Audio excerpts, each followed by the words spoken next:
have agreed to follow that if I knew what it was going to be like. Alright, well first off I want to say that I can hardly believe that DJ, Cameron, Allie, Drew, and I are all really here at our Good Shepherd graduation Sunday.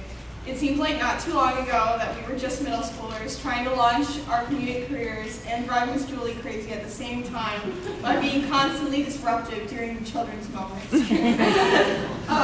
Although now that I think about it, maybe it seems like it wasn't that long ago because we still try and do that every day. But anyways, all kidding aside, I feel like time has just flown by so fast. And over the past few years, I've watched many outstanding youth group members come up here to give their graduation speech. And I've always had this terrifying question in the back of my mind. What am I going to say when I get up there? And will I be able to communicate how much this big community has meant to me in one speech? The answer is probably no, but I'd like to at least try by describing some of the key ingredients that made the Good Shepherd special to me. First and foremost, of course, is the sense of community that I found here. I came to the Good Shepherd as a very skeptical 5th grader because, like seemingly every other member of the United Church of Christ, I was an ex-Methodist. And though the denomination switch didn't matter much to me as an elementary schooler, the transition in general did, because the church that I went to before the Good Shepherd was very dear to me before it had to close, and I had some really good friends there, so I worried that I would never find anything like it again. Boy, was I wrong.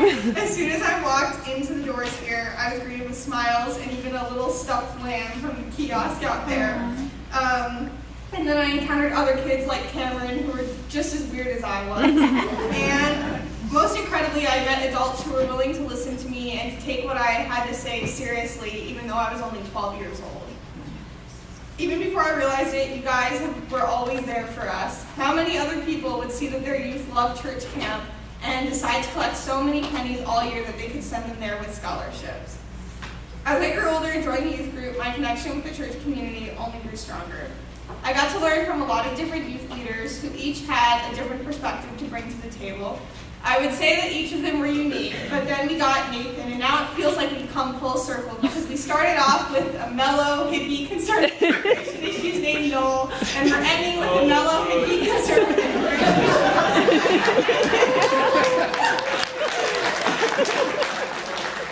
I appreciate both of them so much that I wish I could get them a time machine so that they could go home to the 1960s the era of activism they were always meant to be part of. But getting back to my second biggest point about what this church has meant to me. Most of you know that I have a really strong interest in social justice issues, and I mostly credit that fact with my upbringing in this faith community. At the Good Shepherd, I was constantly taught to look at and treat other people like they have a little bit of God in them, and that philosophy has had an immense impact on both my day-to-day actions and my big goals in life moving forward. In college, I'm going to be studying philosophy to continue feeding the desire to ask big questions that was nourished in me here, and I'm also going to be studying policy studies to help me learn how I can best affect change and help others. After that, I will be heading to law school so that I can become a public service attorney one day and hopefully continue working on social justice issues and developing the values that I learned right here at the church. Through all of the work that you guys do with the food bank, Samaritans, and countless other programs, you have taught us youth how to lead and how to serve by example. So thank you so much from the bottom of my heart for all that you've done for us.